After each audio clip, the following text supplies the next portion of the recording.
So the most frequently asked question at the moment is, when are these changes going to happen to partner visas and what's the effect going to be on me? So let me start by explaining what changes we think are about to come about. So there's new legislation that's before Parliament at the moment. It's coming from a place of wanting to protect vulnerable visa applicants from positions where their sponsor may be violent towards them or family violence may occur.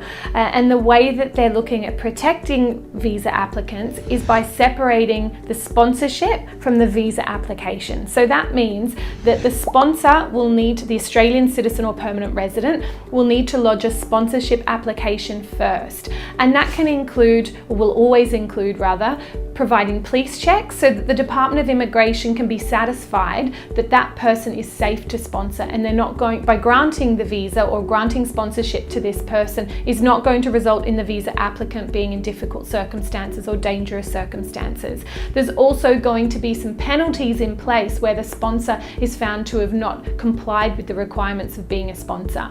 Now, once that sponsorship's approved, the visa applicant will then be able to apply for their partner visa. So a two-stage process. Now, how is it going to affect visa applicants? My concern, and this is only a guess, is that we have no idea how long this sponsorship approval is going to take.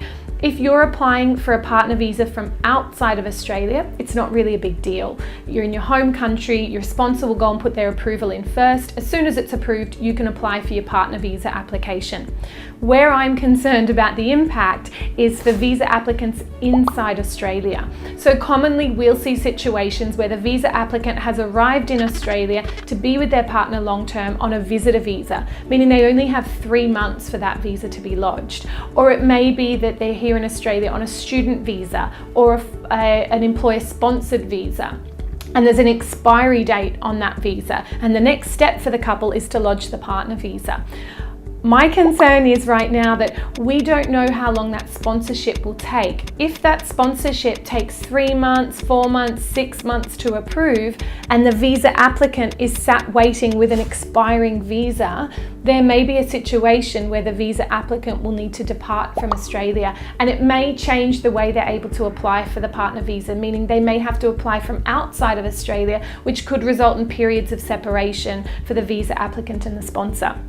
So what can you do right now? If you're somebody that meets the requirements to lodge a partner visa now, and you're inside Australia and you have an expiring visa coming up, I think it's a really good idea to get advice. And if you are in a position to lodge and you are going to meet the requirements if you lodge now, don't delay. Get that application lodged. You don't want to be in a position where your visa expires, the sponsorship hasn't been approved, and you need to depart from Australia.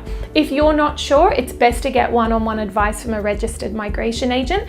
This is all speculative, so it is subject to these rules coming into effect. They're currently before Parliament. If they do come into effect, we don't know how long it will take for that process to come into play, and we also don't know how long it's going to take for sponsorship to be approved. My advice is being cautious and thinking outside the box of what could happen and what you can do to avoid being in a position where this would have a negative impact on you if you are ready to lodge a partner visa.